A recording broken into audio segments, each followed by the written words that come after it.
Hola oyentes de Radio Sefarad, hoy tenemos el gusto de volver a tener en los micrófonos a José Antonio Lisbona, ya saben, historiador, politólogo, autor del libro Más allá del deber y uno de los mayores conocedores de esta historia de los justos entre las naciones españoles. ¿Qué tal, José Antonio? Bien, ya estamos en fase 1, saliendo a casi fase 2 y ya nos encontramos todos físicamente bien y mentalmente mejor. Gracias, Jorge. Bueno, este día 11 de junio se cumplen 40 años de la muerte de Ángel Sanz Briz, un diplomático que tiene en su haber un récord muy especial y muy honorable que honra mucho a España y a la política exterior española, incluso en épocas como la dictadura, ¿no?, del franquismo. Él actuó ayudando a los judíos de Budapest para que no fueran deportados a los campos de concentración, logrando salvar la vida de miles de ellos. Es una gesta tremenda que ahora nos vas a explicar. Ya la hemos oído muchas veces, pero no nos cansaremos de volver a oírla. Y como decimos, este 11 de junio, organizado por el Centro Sefarad de Israel, con tu presencia y también con la presencia de los descendientes de Ángel Sanz Briz, pues habrá una actividad online para la gente que quiera asistir. ¿Qué nos puedes contar, José Antonio, sobre Ángel Sanz Briz? Bueno, así muy concreto, para luego ya entrar en detalles que tú me preguntes. Bueno, Ángel Sanz Briz era el primer secretario de la Embajada de España en Budapest, que cuando se va el embajador por problemas diplomáticos entre los dos países se queda como encargado de negocios desde junio de 1944, y en los momentos más duros, es decir, del antisemitismo húngaro, que se inicia a partir de junio hasta que cae Budapest con las tropas soviéticas, hasta diciembre-enero del 45, él, hasta que permanece en Budapest, hace una actitud de salvamiento.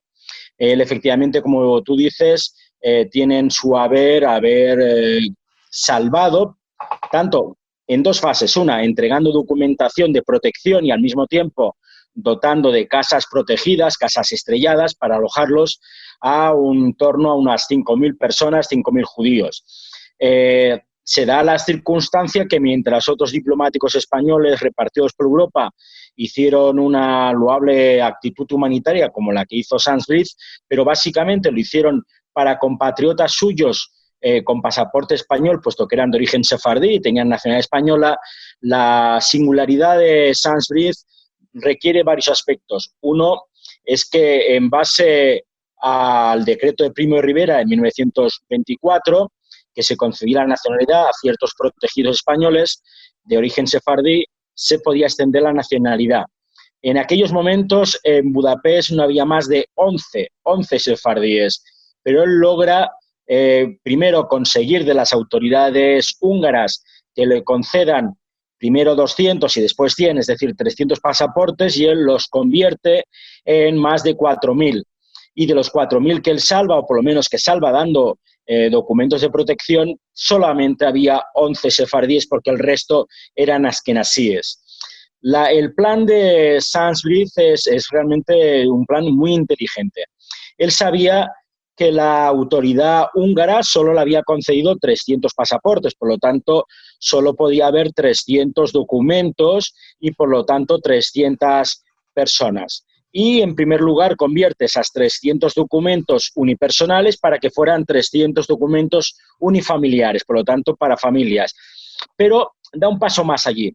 Es decir, él sabe que ningún documento de la legación española podía tener un número superior a 300. ¿Y cómo podía ser que hubiera ya creado casi más de 4.000 documentos de protección? Por lo tanto, lo que hace él es un mecanismo en que ningún documento de protección, ya sea por pasaporte provisional, pasaporte ordinario o carta de protección, tenga un número mayor de 300. Por lo tanto, él los inscribe con el 200 AC, el 125 ZY, el 224 BC, hasta completar los números que él quiere entregar.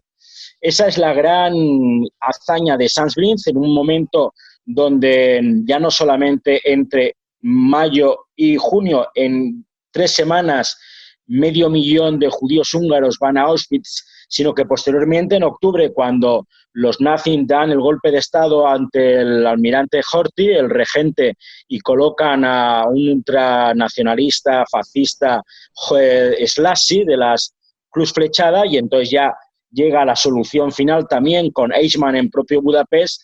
Es una actitud donde España, junto con otros países, ya sea Suecia, con Raúl Wallenberg, o Suiza, o Portugal, tiene ese punto de la ayuda que hicieron los países neutrales en la salvación de judíos en Budapest. Bueno, el caso de Sansbury es asombroso y como señalabas tú, diferente el de otros diplomáticos españoles que también actuaron, pero que no pudieron hacerlo en la misma proporción, ¿no? Porque tenían que hacerlo con cada caso individual. Desde entonces hasta ahora yo creo que hay una polémica abierta, es si el gobierno de Franco hacía la vista gorda o propició esto, porque por otra parte, a diferencia de lo que pasó con otros diplomáticos de otros países, por ejemplo, con Aristides de Sousa en Portugal, que fue represaliado, o incluso con algún diplomático español que no tuvo muy buena carrera, como Próper de Callejón, creo, pues Sansbury tuvo una carrera diplomática brillante después, fue el primer embajador en China, era un destino, y en el Vaticano, ¿no? Correcto. Hay dos vertientes, Jorge. Una, la de por qué lo hizo Sansbury, y si lo hizo por iniciativa propia o fue por recomendación y por instrucciones de su gobierno, del gobierno franquista. Muy claramente, la historia, los historiadores demostramos, o se demuestra, que se hizo por motu propio, por propia iniciativa. Es decir, a Budapest, el telegrama que envían desde Madrid el ministro Lequerica, que es muy vago, es del 24 de octubre de 1944 y dice algo así: señor Sansbury, hemos recibido por parte de nuestro embajador Cárdenas en Washington petición por parte del Congreso Mundial Judío para que España, al igual que otros países, pueda ayudar al sufrimiento de los judíos de Budapest. Lequerica, ese era el telegrama que recibe Sansbury el día 24 de... Perdón, sale de Madrid el 24 de octubre, los telegramas en ese momento, al final de la guerra, pasaban siempre por Berlín y llega al día siguiente a Budapest. Cuando llega a Budapest, ese telegrama que no dice qué es lo que tiene que hacer, sino que ayude, Sansbury ya lleva 1 mes y medio entregando cartas de protección.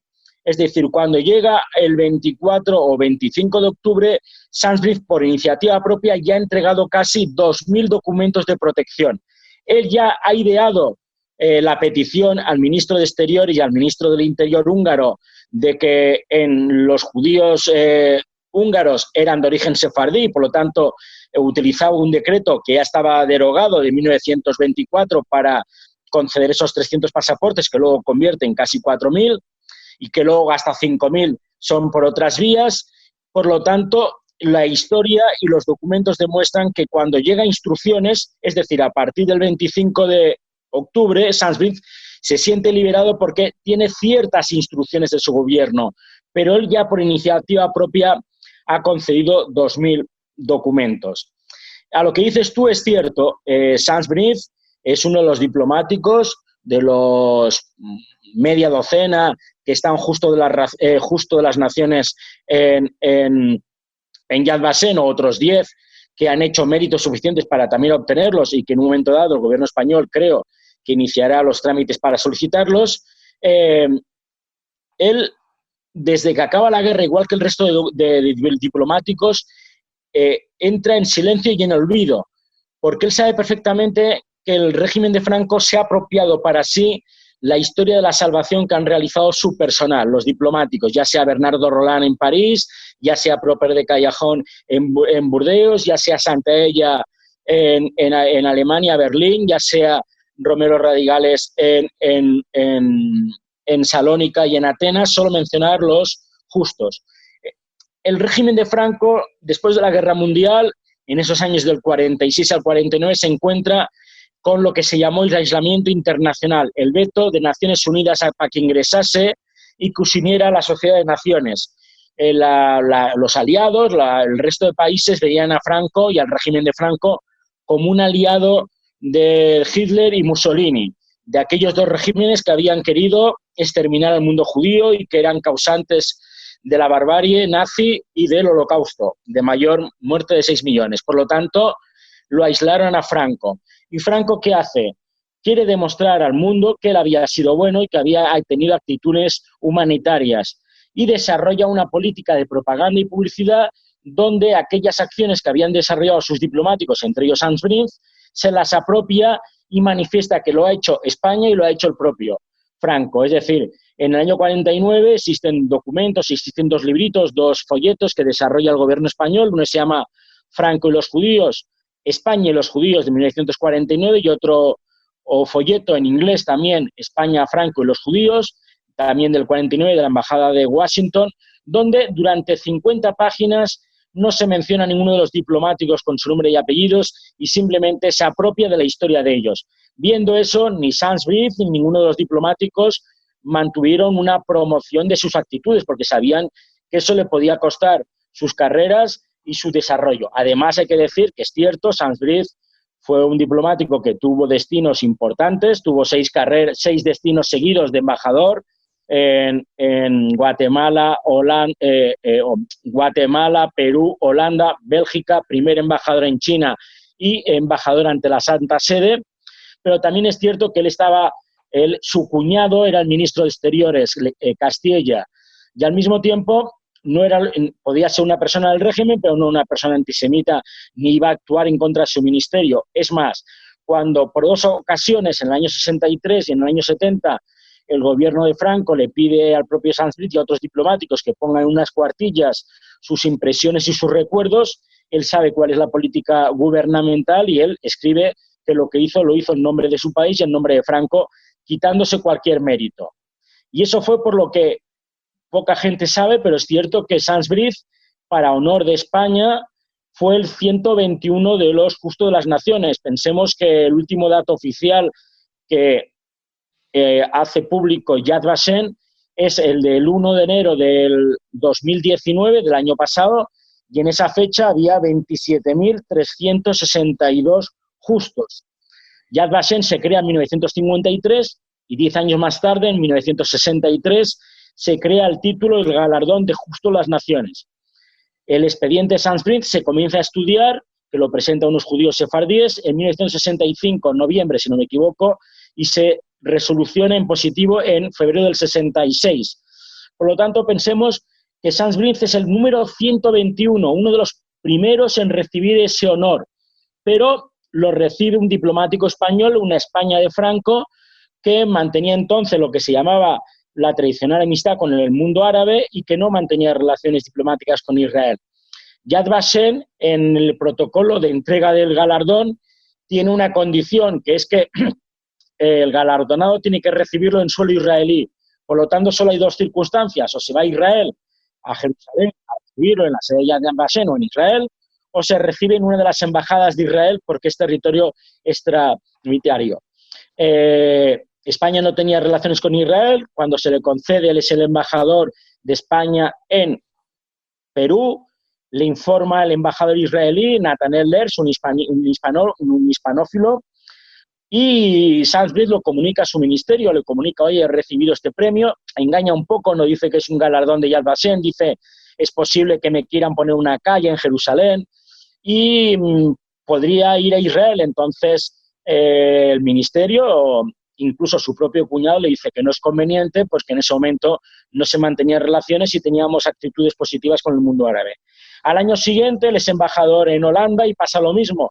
El embajador israelí en Holanda, en el 67, le vuelve a recordar que todavía no ha recogido el premio, que sería un honor para Israel concedérselo y que está dispuesto a entregárselo en la embajada de La Haya. Y nuevamente Sans Brief recibe un no. Yad Vashem se olvidó, ministerio español se olvidó, Sanz se olvidó y falleció efectivamente en el Vaticano sin haber recibido el premio, sin que hubiera relaciones diplomáticas con Israel. España e Israel restablecieron relaciones en el 1986 y durante el mandato del embajador Shlomo Ben-Ami en 1989 el propio Shlomo Ben-Ami entregó la medalla y el diploma a la viuda Adela y a los hijos en la embajada aquí en Madrid. La verdad que es una historia fascinante y que pueden volver a revivirla, le invitamos a hacerlo y con los, de alguna manera, con los descendientes de este protagonista tan importante de esta historia, que seguramente es el vínculo más importante personal que tuvo Israel con España hasta el establecimiento de estas relaciones diplomáticas en 1986. Ahora se cumplen 40 años, en 1980 fue cuando falleció Ángel Sanz Briz. Es una pena porque ya se vivía en democracia, pero todavía el tema de las relaciones exteriores en España siguió coleando en unos cuantos años más. Y te agradecemos mucho, José Antonio Lisbona, primero que nos hayas recordado todo esto, pero más que nada que lo hayas investigado y que lo hayas compendiado, no solamente la historia de Sanz Briz, sino también de los otros diplomáticos que habías comentado en este libro, Más allá del deber, ¿no? Solamente déjame puntualizar que sí, que efectivamente la actitud humanitaria de Sanz Briz con la entrega de documentos podría ser en esa lista que se llama la lista de Sanz Briz de unos 4.000, pero como él dejó en Budapest, cuando salió el sello de su firma, se pudieron entregar hasta unos 5.200 documentos con su firma para proteger judíos y salvarlos. Creo que esa labor correspondió a Giorgio Marlaska, ¿no? Efectivamente, Sanz Briz está hasta que es imposible estar más en Budapest, puesto que el cerco del Ejército Rojo ya está cerrando. Él había recibido por 3 ocasiones autorización de Madrid para salir de Budapest. Él espera hasta el último momento, él ya se podía haber marchado el 13 de octubre del 44, pero permanece hasta el 7 de diciembre. El 7 de diciembre marcha en automóvil a Suiza, aunque su primera salida hubiera sido por ferrocarril, pero ya en noviembre las ferrocarriles de Budapest ya no salían dirección Viena. Por lo tanto, él sale el 7 de diciembre.